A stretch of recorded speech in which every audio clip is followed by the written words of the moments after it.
The Word of God is alive and powerful, sharper than any two-edged sword, piercing even to the dividing asunder of the soul and spirit, out of the joints and the marrow, and is a critic of the thoughts and intents of the heart.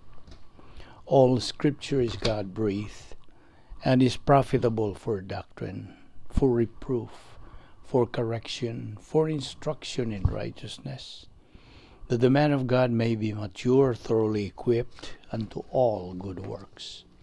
Study to show thyself approved unto God, a workman that needeth not to be ashamed, rightly dividing the word of truth. Psalm 147 verse 5 says, Great is our Lord, and of great power. His understanding is infinite. Psalm 8:3, When I consider thy heavens, the work of thy fingers, the moon and the stars, which thou hast ordained. Verse 4, What is man, that thou art mindful of him, and the Son of Man, that thou visitest him? Deuteronomy 10:17, For the Lord your God is God of gods and Lord of lords, a great God, a mighty and a terrible, which regardeth not persons, nor taketh reward. 2 Corinthians 9:6-7 says, But this I say, he who sows sparingly will also reap sparingly, and he who sows bountifully will also reap bountifully. So let each one give as he purposes in his heart, not grudgingly or of necessity, for God loves a cheerful giver. Luke 11:42, But woe to you Pharisees, for you tithe mint and rue and all manner of herbs, and pass by justice and the love of God. These you ought to have done without leaving the others undone. Luke 16:10-11, He who is faithful in what is least is faithful also in much, and he who is unjust in what is least is unjust also in much. Therefore, if you have not been faithful in the unrighteous mammon, who will commit to your trust the true riches? Proverbs 22:9, He who has a generous eye will be blessed, for he gives of his bread to the poor. Sa dili pa kita magapadayon sa pagtuon sa pulong sa Dios nining adlaw, atong susihon atong tagsa-tagsa kakaugalingon. Let us make an evaluation or examination kung anapa ba kita mga sala nga wa pa nato isugid. Kining mga sala kinahanglan atong admitir ngadto sa Dios. Ato kining hinganlan, ato kining ang kunon nga nabuhat nato kana. We have to acknowledge, admit, cite, enumerate, and confess all those sins. Ngadto diretso ngadto sa Dios nga Amahan. Kay agi kini og tuman sa iyang mando diha sa 1 John 1:9. If we confess our sins, God is faithful and just to forgive us our sins and to cleanse us from all unrighteousness. Padalang kanimo higala nga wala pa'y kaluwasan. Gidapit ka sa paggamit niya ng imong free will sa paghimo sa labing manungdanong desisyon nga imong mabuhat sa imong tibuok nga kinabuhi. The decision to believe in the Lord Jesus Christ as Lord and Savior. Acts 16:31 again, Believe on the Lord Jesus Christ, and thou shalt be saved. Musa sa hilo, magandam tas tong kaugalingon. Let us pray.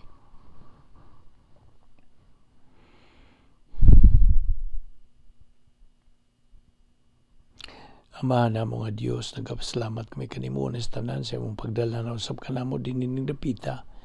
Nining adlaw aron kami makapadayon sa pagtuon sa imong pulong. Salamat o Diyos sa grasya nga lihok sa among kinabuhi.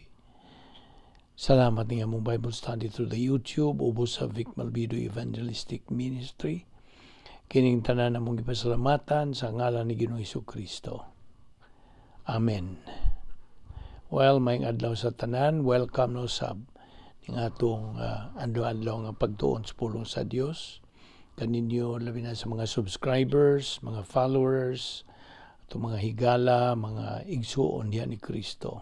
Kaninyong tanan mainito na nga among pag-abiyabi kaninyo sa pagpadayon sa atong pagtuon sa pulong sa Dios.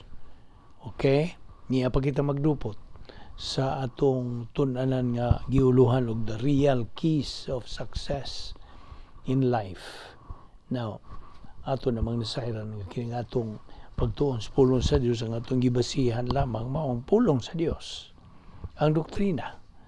Doktrina means pulong sa Dios nga atong gitun-an gikan sa Biblia.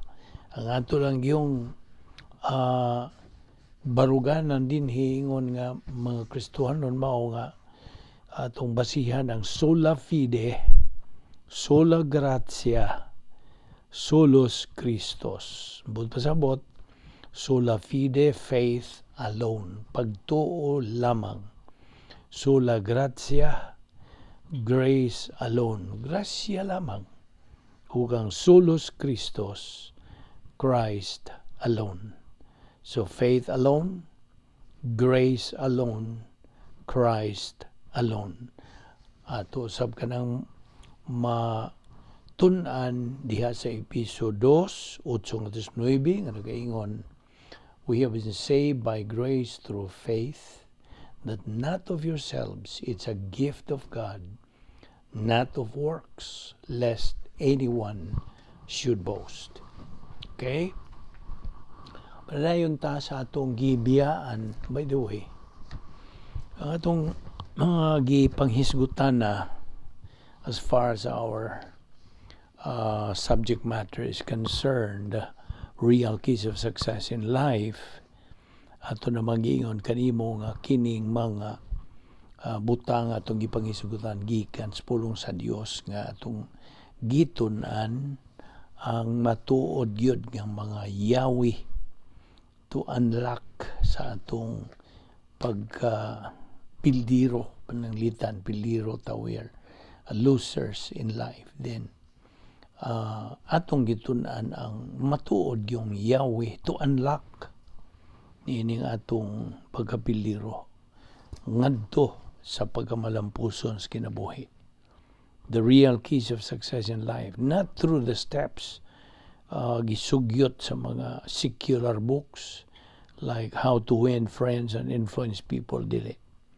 Ang nag-unag yun ni mao, ang unag yun nga matuod nga Yahweh sa kalampusan sa kinabuhi, mao nga ikaw magpaluwas pinagi sa pagtuo lamang kang Kristo lamang. Okay? Sola fide, sola gratia, solus Christus. Muna. Just get saved by faith in Christ alone. Acts 16:31. Og muna ang una. So human ka maka himo og desisyon gikan sa imong kanang kabubuton sa pagtuo kang Ginoong Hesukristo nga imong manluluwas, diha your eternal salvation is settled once and for all. Once saved, always saved. Excuse me. So mao kana ang una. Ang ikaduha, nga patun-on kita sa pulong sa Dios in order ang atong kalag mutubo. Kay patubuon man ang atong kalag. Grow in grace and in the knowledge of our Lord and Savior Jesus Christ. 2 Peter 3:18. Okay? Mao nay mando sa Dios aron kita makakabot sa atong tumong. You know already, our main objective as believers in Christ is to reach that point of spiritual maturity. O agi og labas atong maramduman doon ay tulo ka ang pagkabot nini, ang sunod niini.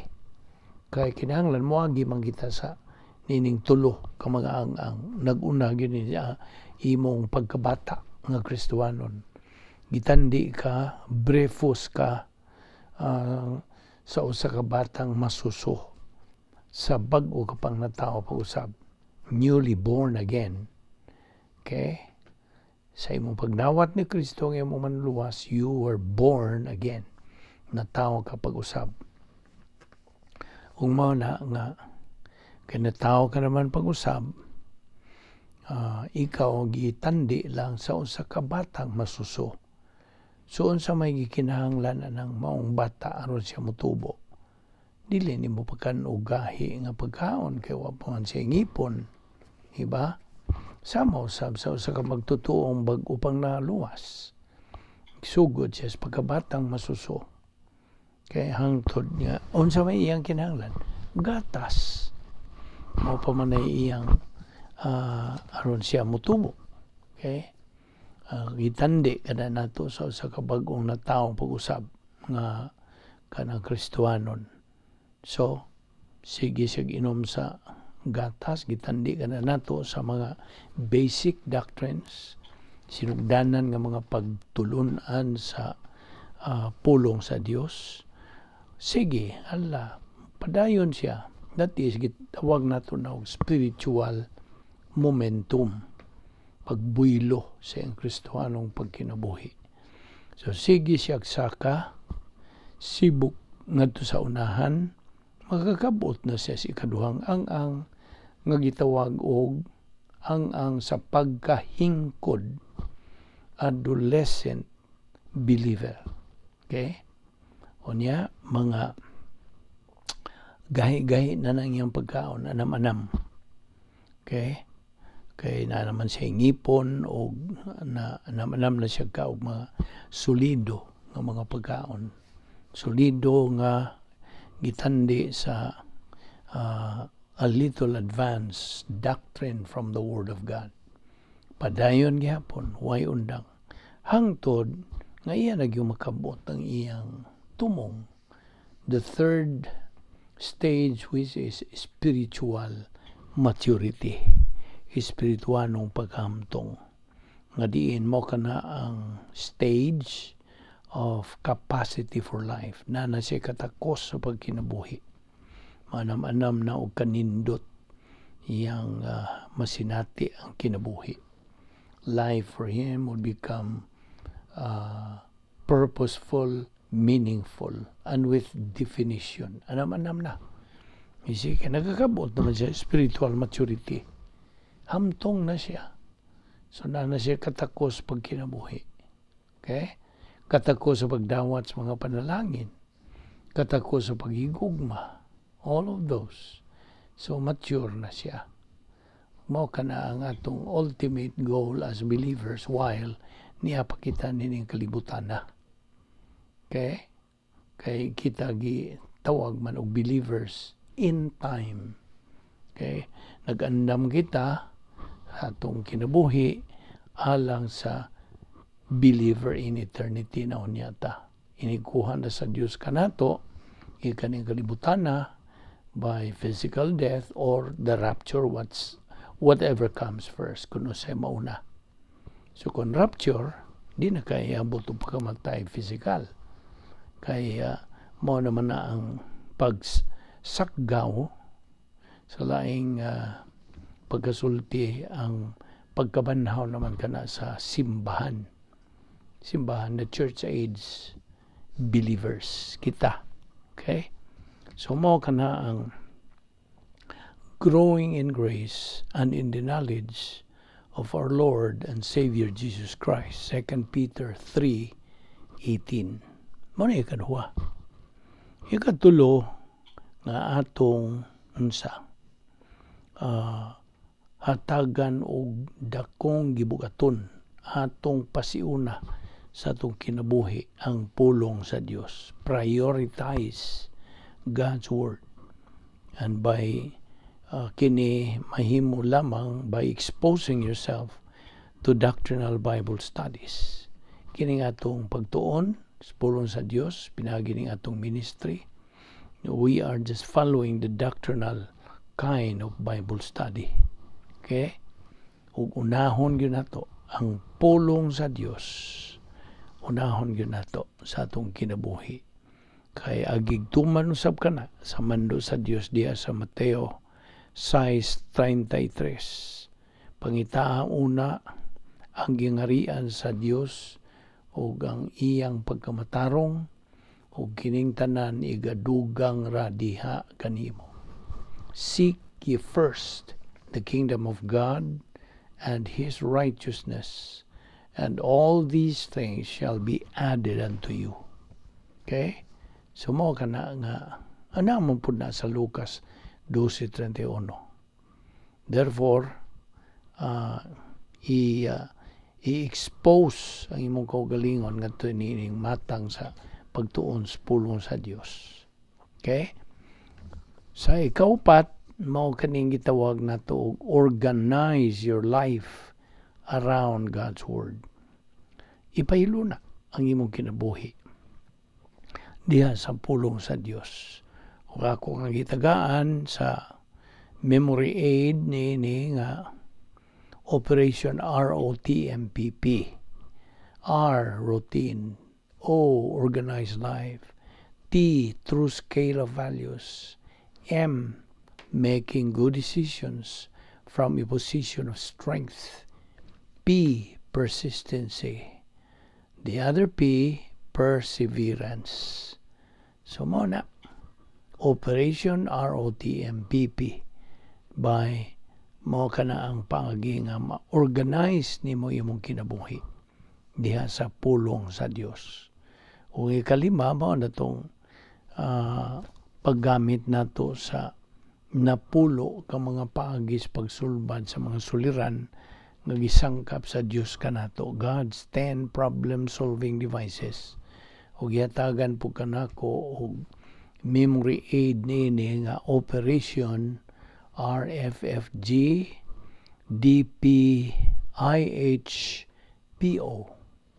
Okay? R, rebound. F, filling of the Holy Spirit. The other F, faith rest drill. G, grace orientation. D, doctrinal orientation. P, personal love for God the Father. I, impersonal love for all mankind. H, sharing the happiness of God or perfect happiness. P, personal sense of destiny. Ug ang O, occupation with the person and character of the Lord Jesus Christ. Okay? So, review naman ning atong gipanghisgutan. Ayaw kalimti. Nga mo na ay kalima.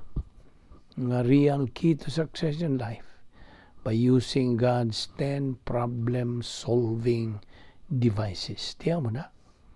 Gitagana ni sa Diyos ka na itong mga magtotoo. Now, daghan ang mga bagang luot sa mga igsoon tang mga magtotoo nga wag yun sila alamag nini. Wag sila kanang hibalag o makatagbo nining bahinang 10 problem solving devices kay ang ilang pagtuon sa pulong sa Dios tapaw man lang. Mura man lang kasagaran gani ang mga Bible study karon man sharing type nga wa makaabutan niya na. Kinahanglan magpaubos kas otoridad sa usa ka tao nga gihatag gasas pagtudlo sa Espiritu Santo mo'y naghatag. A pastor teacher who has that gift, spiritual gift of pastor teacher, the gift of teaching. You see, kinahanglan magpaubos kaniya ng maong otoridad. And that is the legitimate nga pagi nga ikaw cut-on sa pulong sa Dios, mga-cut-on ining 10 problem-solving devices. Okay? So agi kini og pagpukaw sa ato mga igsoong mga Kristiyanon nga niya, this is God's kanang open secret nga atong makabot ang atong goal, atong tumong ingon nga mga Kristiyanon nga magamit kini nga ingon nga Yahweh sa malampuson sa atong kinabuhi. Kasabot ka? So mo kana ang ikalima. Ug niata si kaunom, claim God's promises every single moment of every day. Ang kuna, claim. Sa mo po nimo pag-claim sa mga saad sa Dios kung mo kay pagtuon. You see? Anha man nato makatuni ang mga saad sa Dios diha sa atong pagtuon sa iyang pulong. Diha ra gyud. Aron kini masilsil atong balik-balikon, subli-subli, okay? Balik-balik sa atong panghisgot ni hangtod di na gyud nimo makalimtan. Musod mo tuhop na gyud na sa imong galamhan.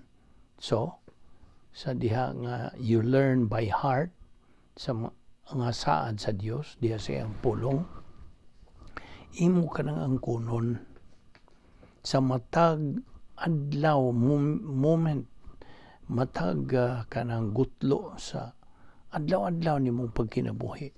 Kay kini magaganoy nimo ni, magatod nimo kini. This will lead you to occupation with the Lord Jesus Christ. Mo ni kaunom, claim God's promises. Kanya ang ikapito, mao na ni karon ang atong tutukan.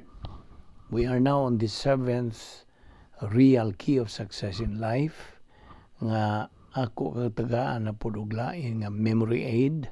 This is what we call Operation SLA. Unsa man ni? Na nagsugod ta nining maong memory aid as kanang sinugdanan. S, study. L, learn. A, apply. So, study, learn, apply.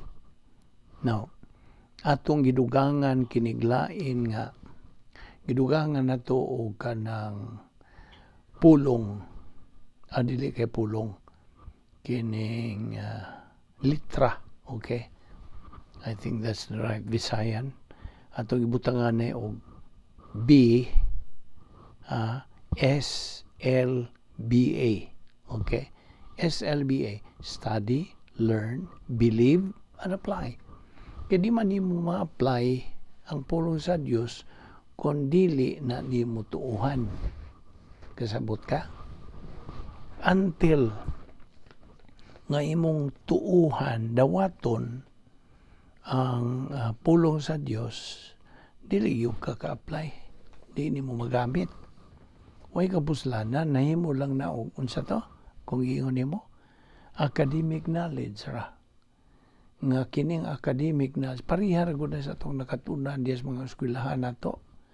Eskwela patag high school, college, you see, sa university ka man nag-eskwela. Kadto imong nasabdan og na kanang natun-an didto sa imong pag-eskwela, academic knowledge ra to. Way kalabutan na sa espirituhanong kinabuhi. It has nothing to do with your spiritual life because they are just academic knowledge. You see? O magamit nimo na sa imo nang adlaw-adlaw panginabuhi ingon nga sakop sa kaliwatas tao. Panwa na magpasabot nga magamit nimo na sa espirituhano nimong pagkinabuhi. Wala. So sabtagin na mo na nga gikinahanglan ng imong pagtuo. So, study, learn, believe, apply. Kay dili lagi nimo ma-apply ang pulong sa Dios kundi nimo tuuhan. In fact, kundi nimo tuuhan ang imong nakatunan nga pulong sa Dios, dili ka na mamitabulay sa Espiritu Santo. Kaya ang function o papel sa Espiritu Santo raba sa iyang ministry, mao ang pag metabolize sa pulong sa Dios. Unsay mo pasabot ning metabolize? Well, let's get the noun, metabolism. Unsay mo pasabot og metabolism? Meta means change. Bolism, that is part na sa imong pagkatao sa imong lawas, okay? Lawas nun nga function. So metabolism. Sa imong gikaon, magaling kadtong imong gikaon o mahimo ka nang mausab na o mukalat na sa imong tanang silda sa imong kalawasan o mo na naghatag kanimo kalig-on, kabaskog sa imong lawas. Kasabot ka? Mo nang metabolism. Mao pud na sa pulong sa Dios. Ang pulong sa Dios nga imong gitun-an, imong gikatunan, imo karong tuuhan. Kanang pagtuo atong gitandi kana sa imong pagtuon. Okay? Yun you swallow.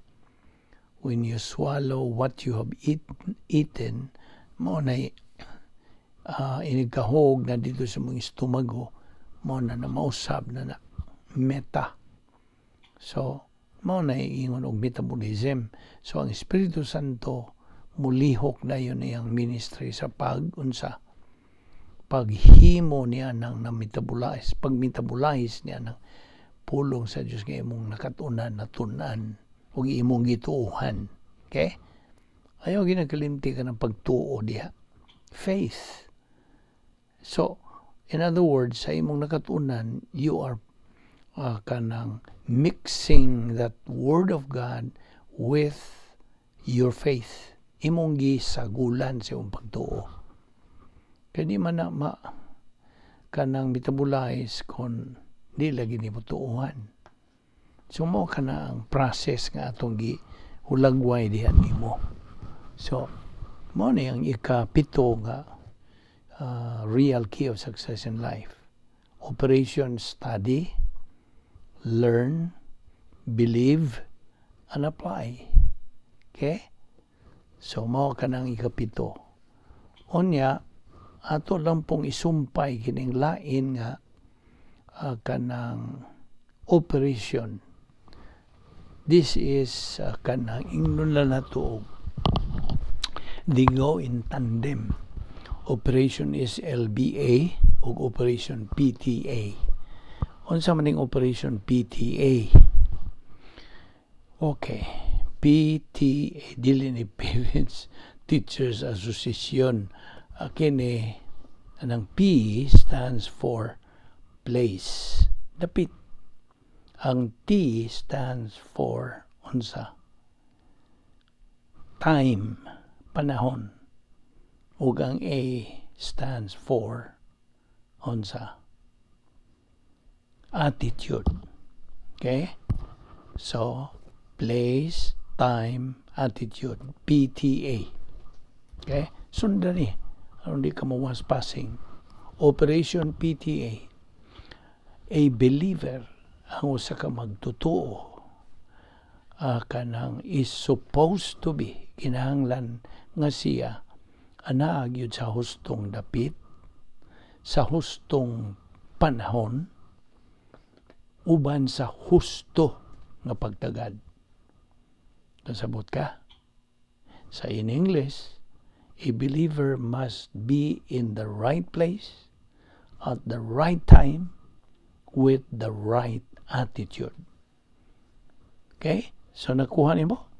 Operation PTA. A believer must be at the right place, at the right time, with the right attitude. PTA. Kay kung naa ka, anang dapit nga husto nga panahon, hustong takna, sama nila itong gibuhat karon. You are, as a believer, in the right place. this is just the right place nga buot sa Dios nga anha ka. Okay?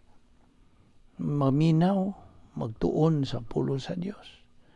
Unya ang you are just at the right time and you are purchasing the time. Imo gilukat ang panahon. You are not wasting your time. You are making your time, purchasing the time because the days are evil. Abaw na ka nanginahanglan sa imong pagsunod niini. You are at the right time with the right attitude. Positibo ka, mainiton ka, mahigugmaon ka, kay kanang tinguha nga makakaton og mga kamaturan. You have that right attitude. So mo nagisumpay na to ni they go in tandem, Operation SLBA o Operation PTA. Nakuha ni mo? Okay. Ikapito na to ikapito. We are now on the 7th. Adto ta sa ikawalo. Ikawalo nga matuod nga yawi sa kalampusas kinabuhi. Okay. Ang ikawalo nag-iingon ni sa in English. Your station in life is your full-time Christian service.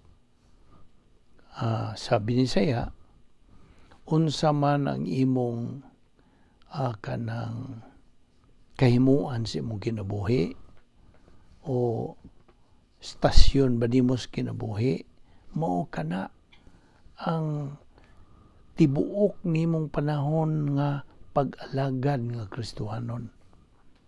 Mao ba na binisaya? Mas klaro-klaro magyud po ni in English.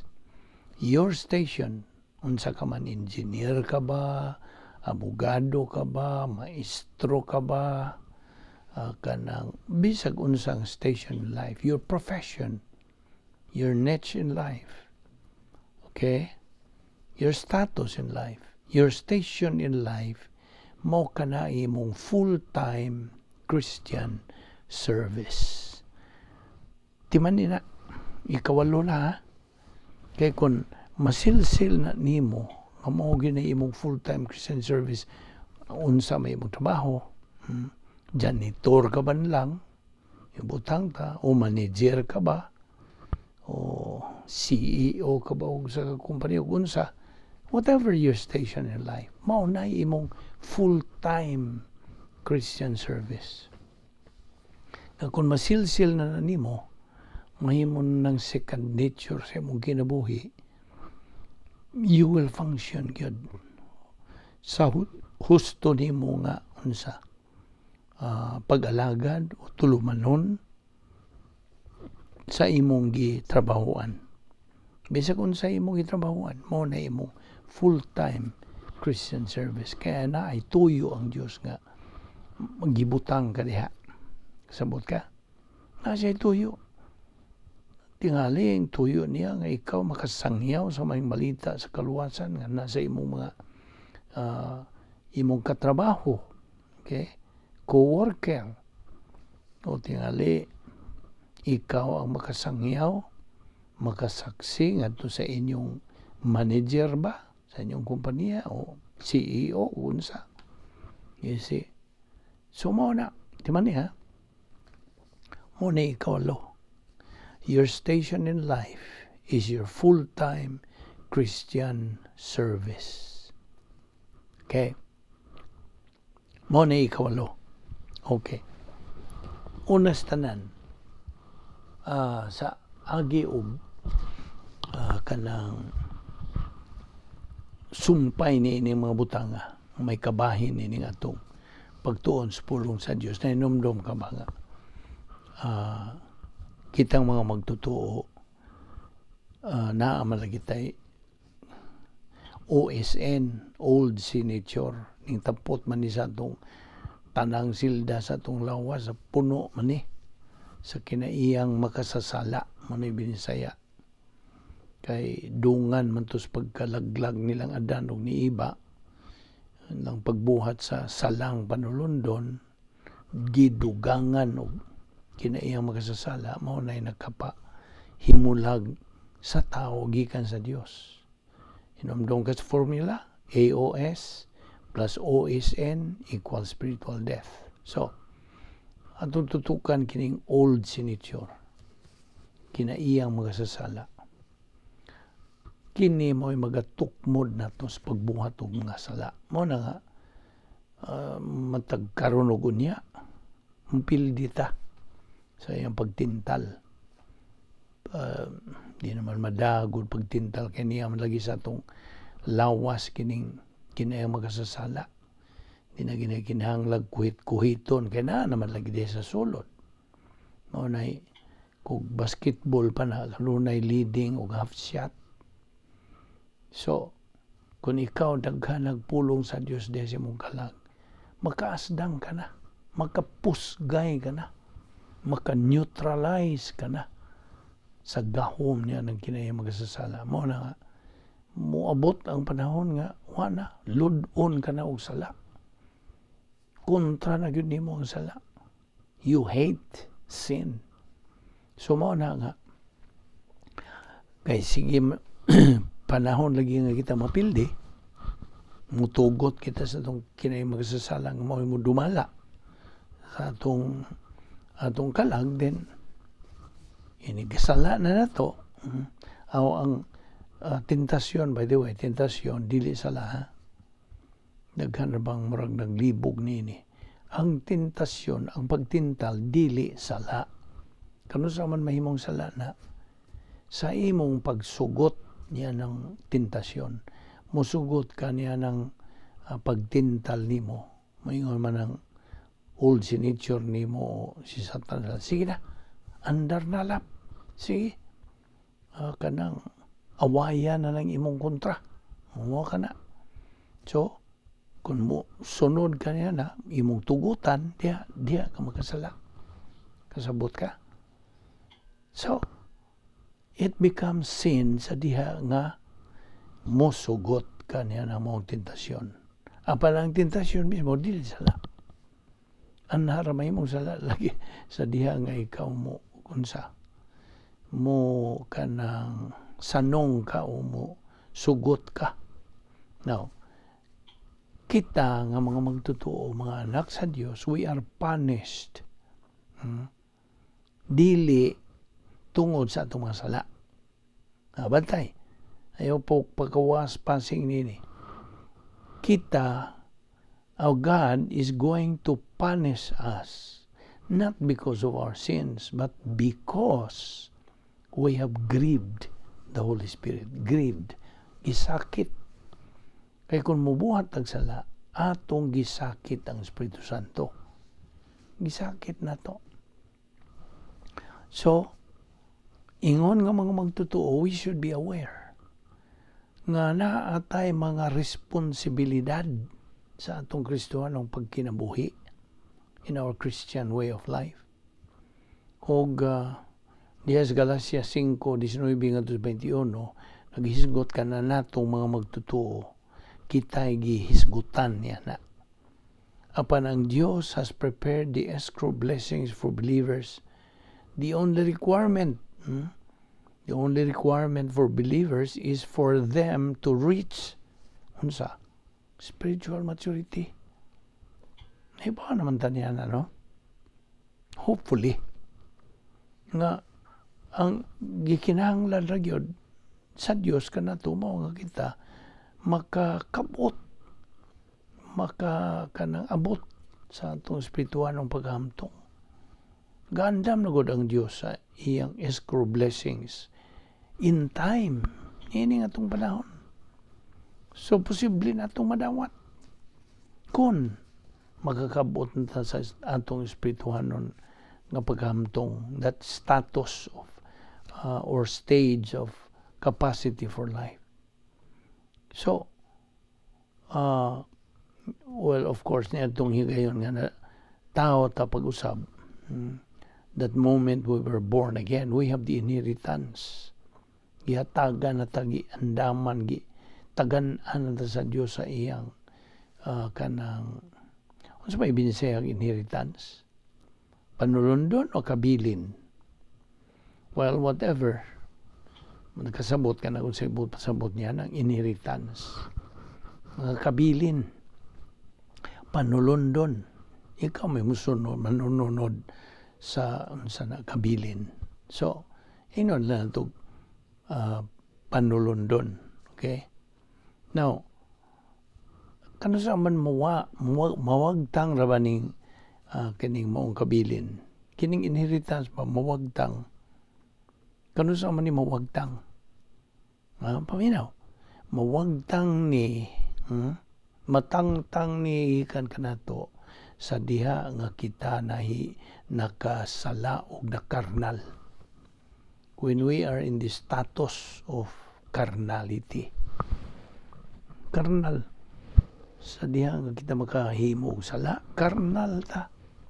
Diha matangtang ang imong inheritance. So you can lose your inheritance due to carnality.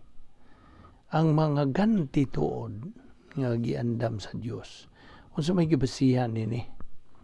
Ang gibasihan nini mao ang imong kanang tuman sa mga requirements to receive his or your inheritance nga divine escrow blessings. So ato ning ipadayon ugma.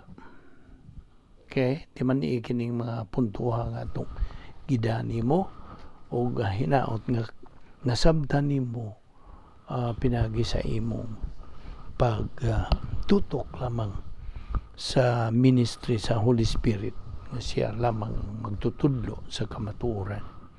Magampo ta. Bala na mo nga Dios, nagapasalamat kami kanimo nining matamis nga higayon sa among pagpadayon sa pagtuon sa imong kamatuoran. Salamat niining grasya o Dios, imong gitudlo ka namo bahin sa mga matuod, tinuod nga mga yawi alang sa among kalampusan sa kinabuhi.